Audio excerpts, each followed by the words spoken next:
Okay, Greg Masters, day 2, and we're wrapping up the WLSA Convergence Summit 2014 here in beautiful San Diego. And we're going to talk to the curator, organizer, and inspiration for this series, Rob McCray. Rob, thanks for stopping by. Hey, I'm glad to be here. Obviously, well, I guess I have to be here. It's my party, right? So, Well, it's been a fun time, although I've had head down here doing lots of interviews. But as you sort of look to the close here, give us some highlights of the conference. well, bearing in mind I'm somewhere between exhilaration and exhaustion after 2.5 days on the run. I guess a few highlights on it. And I've made these remarks before. 9 years ago, most people in the room didn't understand why healthcare and tech should be sitting together. And then for a few years, we were talking a lot about what could be done with this use of technology to focus on public and personal health issues and make healthcare better. And, one impression from the last 2 days of conversations is how much is actually being done in the real world, how much service is being delivered through converged, tech-enabled products and services on both the consumer health side and institutional health side. So, that's heartening. And the theme, in some respects, was curating for outcomes. Anything that stands out from what you heard today? Well, that was our first session, and that's really important. And that goes back to the issue that at some level this area has been so successful that there is an awful lot of hype and noise, and now the public and institutions have to figure out what is really going to work, what's real and what's not real, and that's where the curation comes. Fortunately, the tools are there and they're beginning to be used to separate that out. And it's happening on the scientific side with Lee Hood talking about his project, which is going to be running basically a virtual continuous Framingham study with a lot of additional data and allowing researchers to identify markers of disease and try to identify the ways to divert a body or an individual away from disease in real time, not waiting for next year's paper survey or an analysis 5 years later of what happened to a population. So that's real-time curating for outcomes. We're also seeing it, in the real world, in the commercial world, because this crowdfunding concept, where you can go out and go direct to your end users, your future customers, and determine, are they interested in what you are going to do? Are they willing to put some money behind it? And then what are they going to do? It's an exciting way to kind of make more transparent and more democratize the fundraising. So that's great. But there's a curation that goes on there, and it's being done by the crowd. So there are some risks because people will always over promote and sometimes flat out lie about what they can do.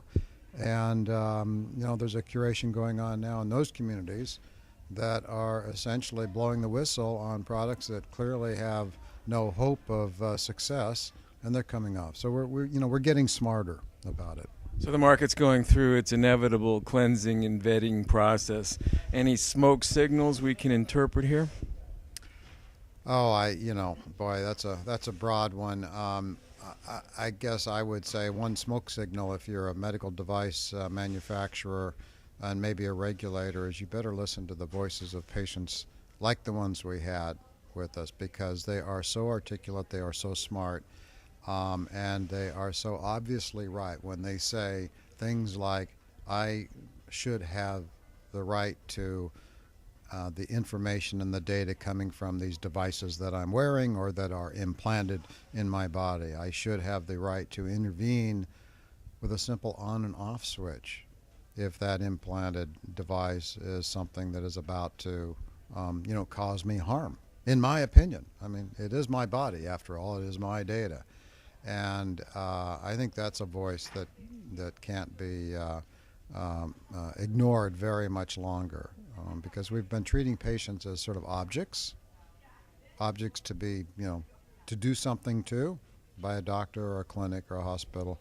And they just aren't going to stand for that anymore. And now we have their voice can be heard because of social media, because the knowledge is being dispersed, and because some of them are standing up and saying, "I'm not going to do this anymore."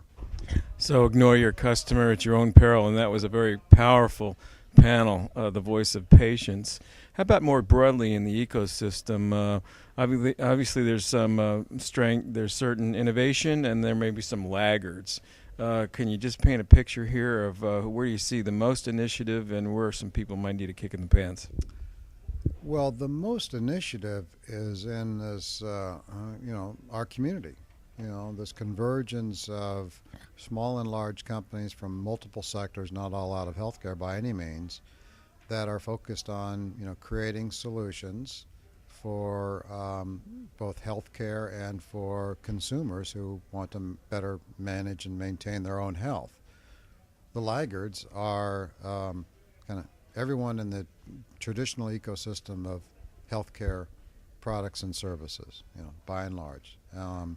They are committed to a financial model that they don't necessarily dictate, but it works for them reasonably well.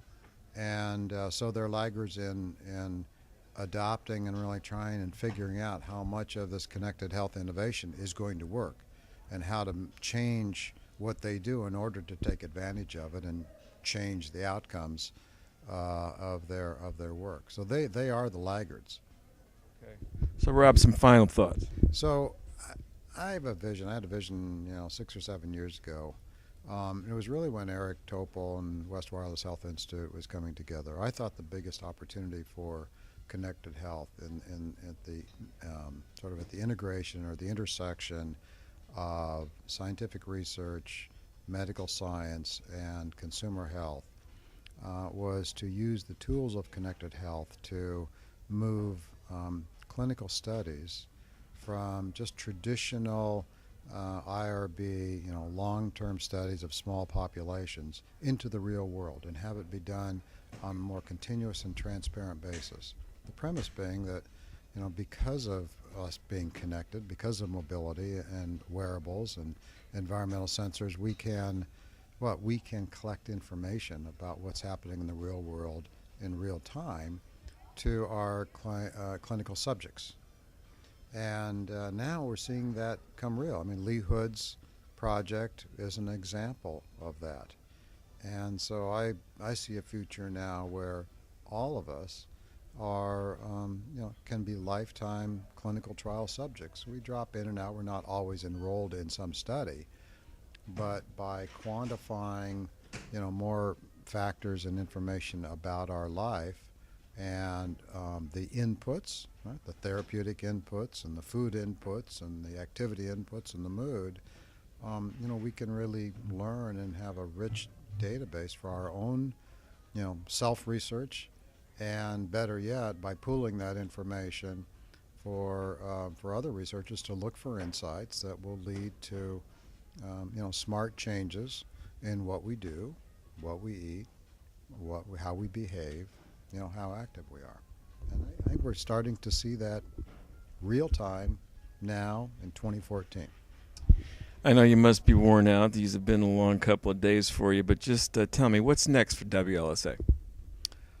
Well, the next event is we have a relationship with the biotech community. They're doing their international convention here in San Diego on the last week in June, about 16,000 people, and we have they call it Digital Health Content Forum and a Digital Health Zone for exhibitors.